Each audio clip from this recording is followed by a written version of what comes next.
Hi friends, என்னோட பாப்பா ஆக்சுவலாக வந்து ப்ரீடேர்ம் பேபி. பாப்பா மட்டும் இல்லை, பையனும் ப்ரீடேர்ம் பேபி தான். பையன் 34 வீக்ஸில் பிறந்தா, பொண்ணு வந்து 33 வீக்ஸ்லேயே பிறந்துட்டா. ஸோ இந்த வீடியோவில் வந்து நாங்கள் எங்கள் பாப்பாவை எப்படி ஃபஸ்ட்டு 3 மந்த்ஸ் கேர் எடுத்து பார்த்துக்கிட்டோம் அப்படிங்கிறத ஷேர் பண்ணுறேன். பாப்பாவோட பர்த் வெயிட் வந்து 1.8. அவள் 10 days NICUவில் இருந்தா. நாங்கள் வீட்டுக்கு வரும்போது அவள் 1.6 தான் இருந்தா. வீட்டில் நாங்கள் அவளை ஒரு தனி ரூமில் தான் வச்சுருந்தோம். நான், என்னோட அம்மா, எங்கள் 2 பேர்த்த தவிர யாரும் அந்த ரூம்குள்ளே போக மாட்டோம். இதுதான் அவளோட ரூம். நாங்கள் வந்ததுமே முதல் வேலையாக இந்த ரூமுக்கு மஸ்கிட்டோ நெட் தான் அடித்தோம். அப்புறம் வெயிட் மிஷினே ஒன்று வாங்கிட்டோம். ஏன்னா அவள் வெயிட் லாஸ்லேயே இருந்தனால எங்களுக்கு ரொம்ப பயமாக இருந்தது. அதனால் டெய்லி வீட்டில் வெயிட் செக் பண்ணிட்டு இருந்தோம். இது ரெண்டுமே நான் ஃப்ளிப்கார்ட்டில் தான் வாங்கினேன். நாங்கள் ஃபஸ்ட்டு 3 months அந்த ரூம்குள்ளே போனாலே மாஸ்க் போட்டுட்டு தான் போயிட்டு இருந்தோம். ஒவ்வொரு தடவை பாப்பாவை எடுக்கும்போது கையை சானிடைஸ் பண்ணிட்டு தான் எடுப்போம். ஒரு 2 months யாருமே பார்க்க வரல பேபியை, யாரையும் வர வேணான்னு சொல்லிட்டோம். அதுக்கப்புறம் தான் ரிலேட்டிவ்ஸ் வர ஆரம்பித்தாங்க. ரிலேட்டிவ்ஸ் யார் வந்தாலும் மாஸ்க் போட்டுட்டு தான் வந்து பார்ப்பாங்க. அதுவும் ரூம்குள்ளே வரமாட்டாங்க. ரூம் வெளியில் நின்று பார்த்துட்டு போயிடுவாங்க. ஏன்னா அவள் பெருசாக வெயிட் கெயின் ஆகவே இல்லை. அவள் NICUலேருந்து டிஸ்சார்ஜ் பண்ணும்போதே வெயிட் லாஸில் தான் இருந்தா. அந்த டாக்டருக்கு எங்களை டிஸ்சார்ஜ் பண்ணவே மனசு இல்லை.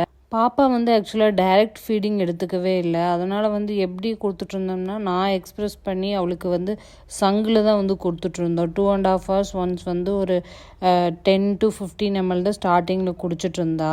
அதுக்கப்புறம் வந்து அதில் பெரிய இம்ப்ரூவ்மெண்ட் இல்லை, வெயிட் கெயின் இல்லை.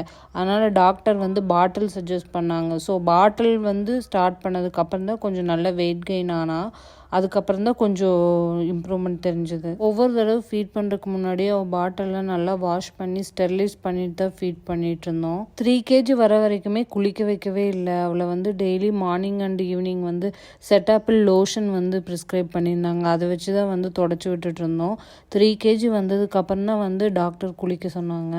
வீட்டுக்கு எடுத்துகிட்டு வந்ததுலேருந்து ஒரு 2 months வரைக்கும் நாங்கள் ஹோல் டே டைப்பர் தான் யூஸ் பண்ணிகிட்டு இருந்தோம். ஏன்னா எங்களுக்கு ரொம்ப பயமாக இருந்தது.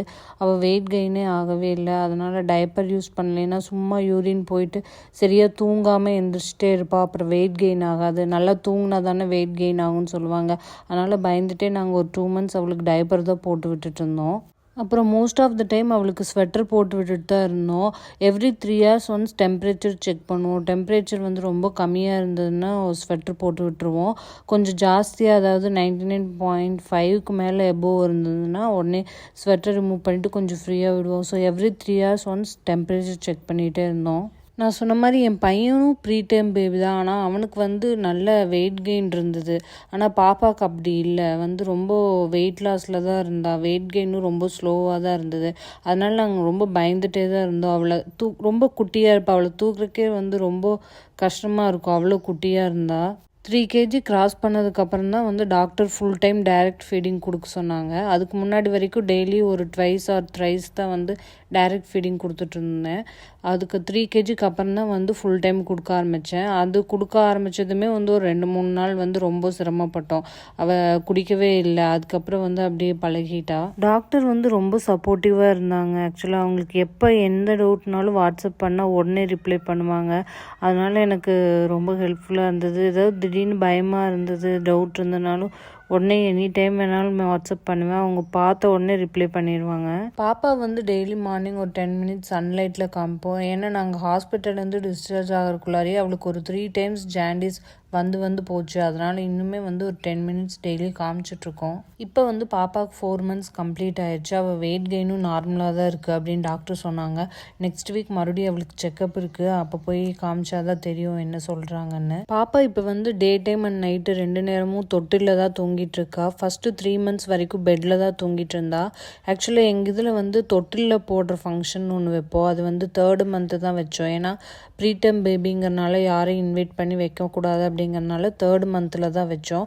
ஸோ அந்த ஃபங்க்ஷனுக்கு அப்புறம் இருந்து பாப்பா தொட்டில் தான் தூங்கிட்டு இருக்கா. பாப்பாவுக்கு இப்போ ஜிங்கோவிட் அண்ட் அயன் சிரப் கொடுத்துட்ருக்கோம். அப்புறம் வேக்சின்லாம் நாங்கள் கவர்மெண்ட்டில் தான் போட்டுட்ருக்கோம். இந்த வீடியோ உங்களுக்கு பிடிச்சிருந்ததுன்னா லைக் பண்ணிக்கோங்க, சேனலை சப்ஸ்கிரைப் பண்ணிக்கோங்க. உங்களுக்கு ஏதாவது டவுட்ஸ் இருந்ததுன்னா கமெண்ட் பண்ணுங்கள். நான் ஒரு செப்பரேட் வீடியோவாக போடுறேன்.